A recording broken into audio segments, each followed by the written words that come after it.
Hello, everybody, and welcome back to Let's Remember Suikoden 3. We are off on Chris's chapter, and I need to find where he is.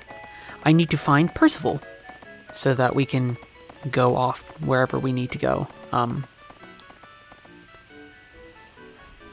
We need to go to a village. That's what's going on, now that I have had a chance to sit down and be like, hey, what do I do?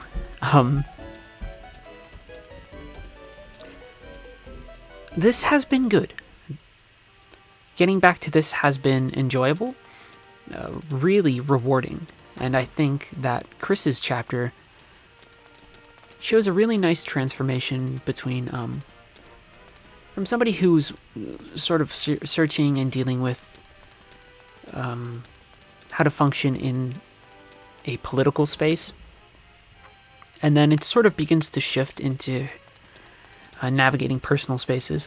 I'm just gonna stop for 2 seconds. Not even stop the video, just turn for 2 seconds and figure out where the fuck Percival is. Percival! Where are you? Where are you, Percival? Alright, I know where he is. Let's head back downstairs.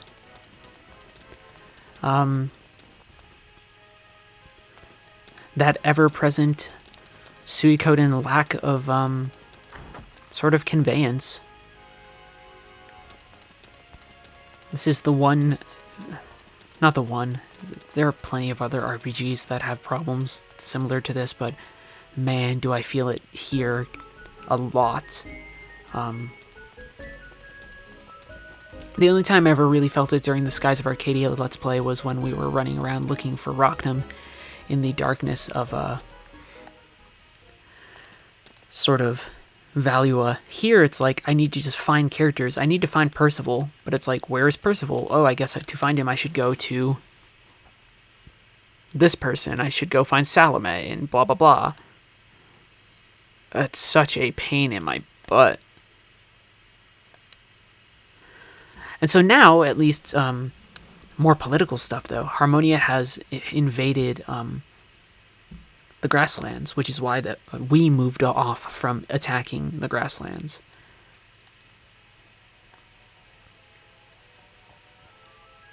But it looks like the council knew about the invasion beforehand.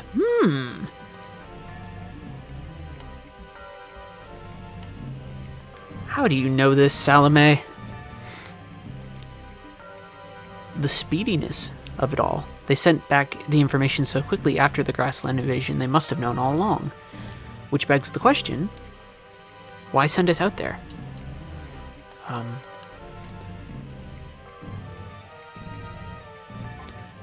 What do you mean by that?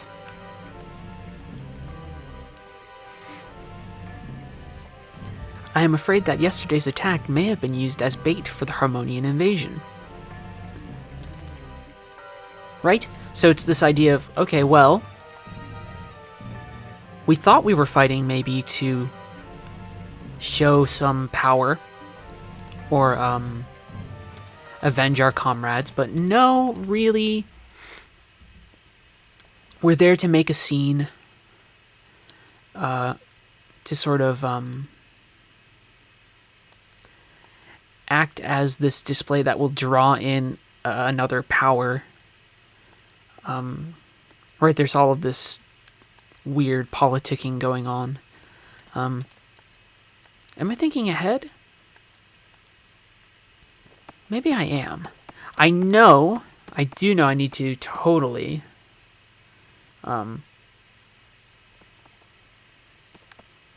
take care of meeting up with Percival for another part of this chapter then. But for now, it's, hey, let's go back and talk to those stupid people on the council, those jokers, those bastards.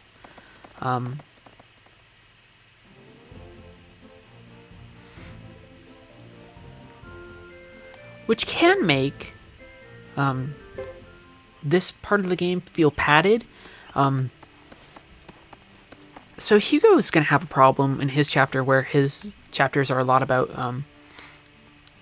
travel from sort of point A to point B, and this is something that's sort of happening here, but at least here there's a little bit more of a purpose to it. We get bogged down. It sounds funny to say because the politics are probably the best thing in the game. We get bogged down by a lot of politics, but because of that, we have to sort of run from section to section of the game space, and there's no really quick way to navigate the game world in Suikoden 3. You always sort of have to go through these miniature, not quite dungeon spaces, but sort of in that vein. Whereas with other games, you can usually sort of... You don't have to do as much like weird, strict, actual navigation, like geometric navigation through spaces.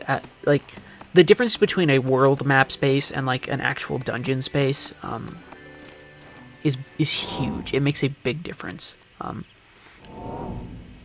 Matters a lot. And here we do get the question of whether or not Chris is pushing herself too much.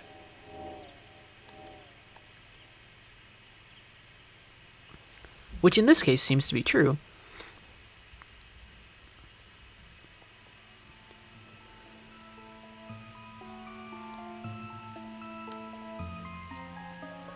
Let me get back to this question of sort of where does a lot of Chris's desires come from? Where's Dad?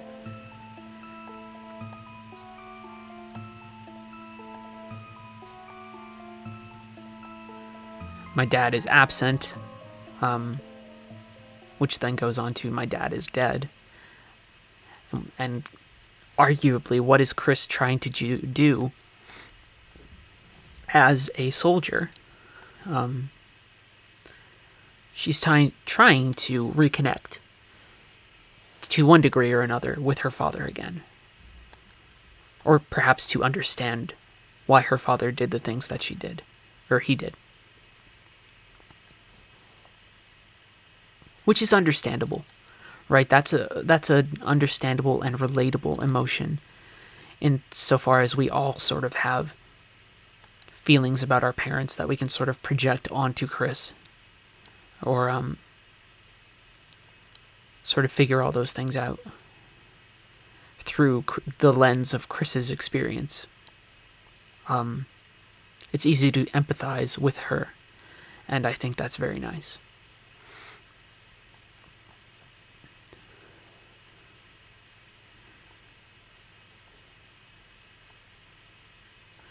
And here's that awkward moment of like, why is everybody here to check on me? And it's... Percival's honest about it. They've come around to look at a pretty woman. Or that is what he says, right? Right? And there's that gendered component again. Where... Right? Percival, like... It's pretty clear that there's a level of attraction from Chris's subordinates, from the rest of the knights towards her, that is not appropriate most of the time. And so, they just sort of wait on her beck and call in a way that exists more than... if she was just their commander, right? Or even just their friend. And we sort of navigate that space. A little bit, right?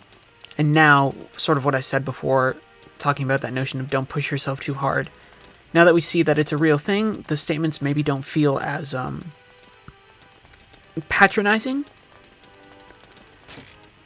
Right? And I think it's fair of the game to sit back and show that, yeah, maybe Chris is pushing herself a little too hard. But I would much rather that sort of not be a repeated mantra so often.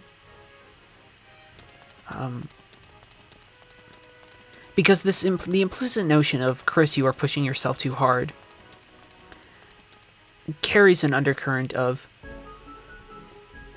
we know better how to tell you how to function or command yourself, and that's sort of really crappy. There's Percival. I was thinking too many steps ahead.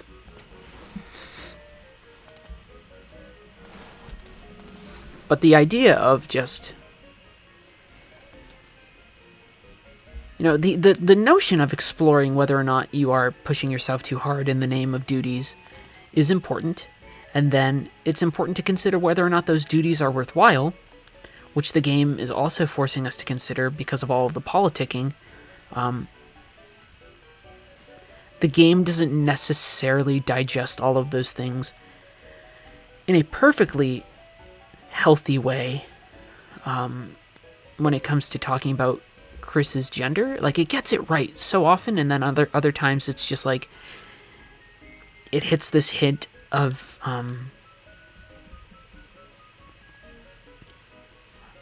and maybe I'm wrong about this, right? But it feels like a very distinctly idiosyncratic thing of an Eastern RPG to have a scene with all of the men knight fawning over their woman commander, right? There's something about that sequence of like,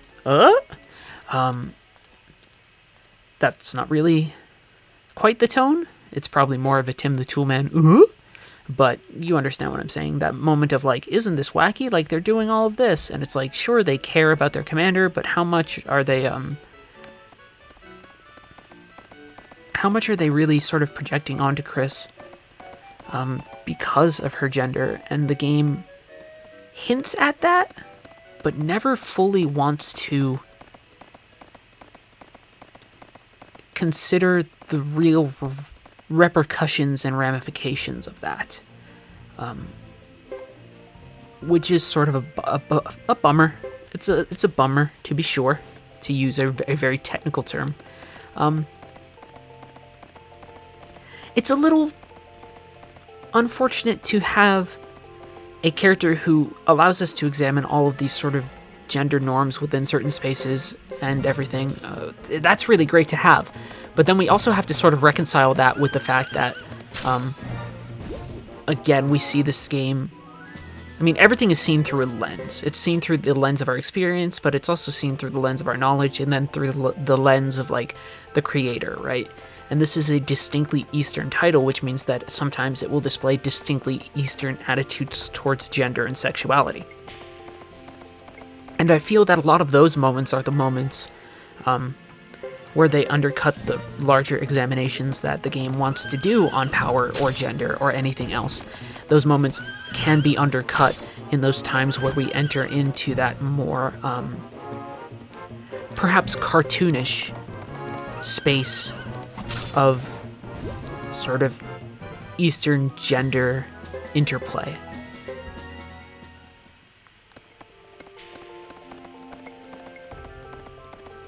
That discomfort can be useful. That sort of fundamental tension can be helpful to exploit in certain senses, right? And to examine and to accept for what they are. But at the same time, those moments undeniably can weaken the experience in a way that maybe we were not prepared for. Right? Because you have to see it from those two lenses. You have to say, well, okay, this is through the lens of the culture in which this product, this art, was created. And then also, this is the lens of me observing it through the environment that I exist in the time that I exist in when I am playing and experiencing the game.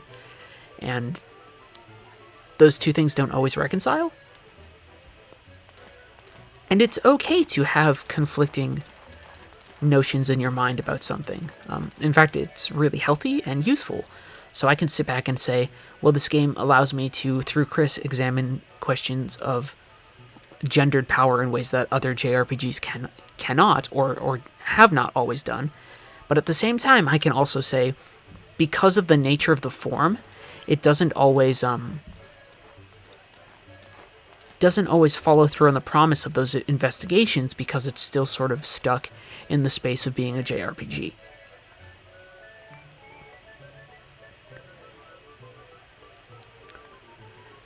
This is nice, though, with Percival heading to Ix, because we sort of get a sense of him having a life outside of the Knights, and then also having a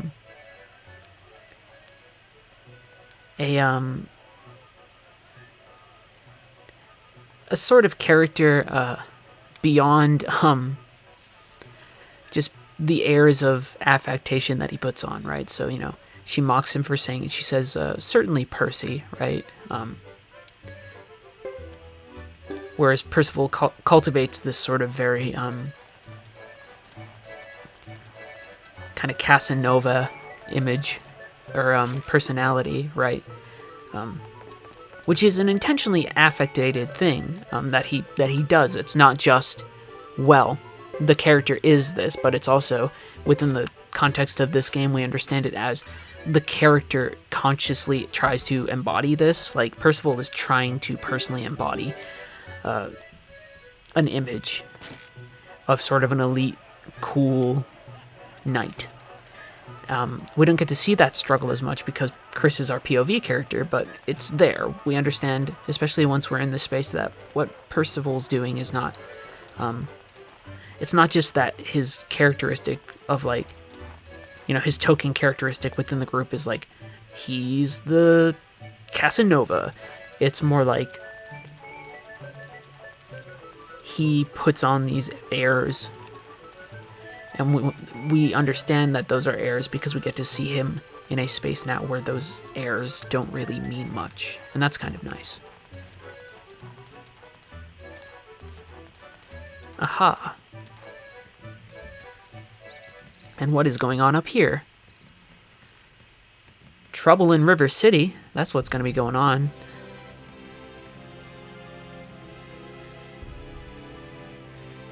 Well, in a little bit, not quite yet. For now, we get this lovely view of golden fields. And the game sort of wants to show us natural, rustic, rural beauty, because very shortly, within short order, it is going to destroy that, and we want to sit back and have an expression of the beauty of the thing that we are in before it is destroyed. And for now, it's just like, this is a quiet, calm place that represents a space where Chris can maybe, removed from other people, let down her guard. And that's only going to last for so long before the world and everything else sort of forces her to act a little differently, or return back to where she was. Okay, so this is Nash. Nash is great. Nash is a character who starred in 2 Suikoden games, Genso Suikoden Gaiden Volume 1, and then Genso Suikoden Gaiden Volume 2. They were both visual novel games that took place around the time of Suikoden 2. And his introduction into the story is the start of really Chris maybe letting herself down. We have some choice in that here, in the sense that we choose whether or not Chris begins to sort of let herself down a little bit.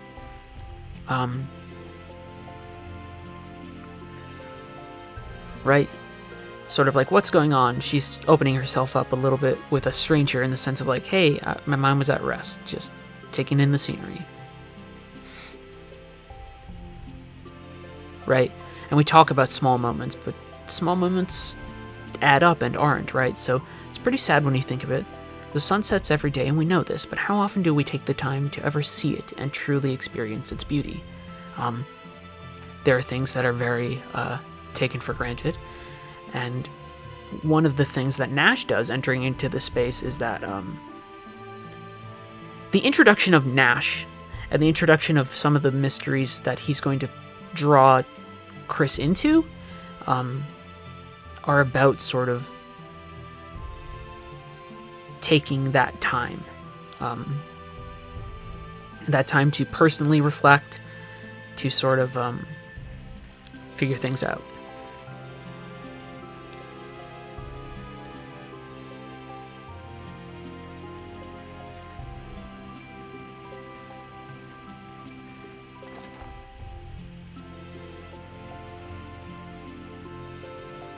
To be honest, I had an idea of who you were.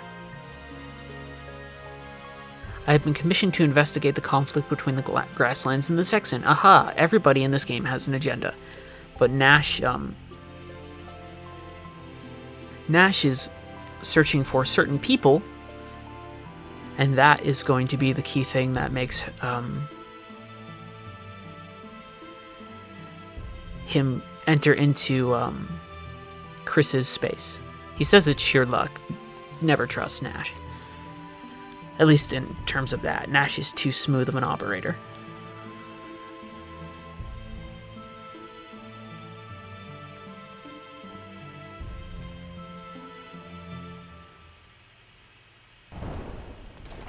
But instead, before we can even really deal with all of that, we have to deal with sort of that big crux moment that happens in each chapter where everybody's sort of challenged. And in this case, it is retribution, right? And so we're in XA, and the Grasslanders are going to attack it. So the introduction of Nash to Chris, two things happens. One, he's going to soften the way that she sort of fundamentally thinks about her role, in the sense that, like, she will be more reflective, more introspective, more sort of self-actualizing from this point on as events challenge her. But hey, before she can even start on that process again, past struggles and systems and everything want to drag her back into it. Into sort of that past space where she was sort of caught. And we will totally change that as time goes on. And Nash changes that. Look at me spin. Nash changes that, or at least the arrival of Nash will mark a change in Chris's story from something more about living up to that performative image, and then instead trying to find some form of personal catharsis or personal satisfaction. And it's an interesting shift to see. We will see where this takes us in the next segment. I will see you in a bit. Thank you very much for watching. I love you all, and I will see you next time. Bye!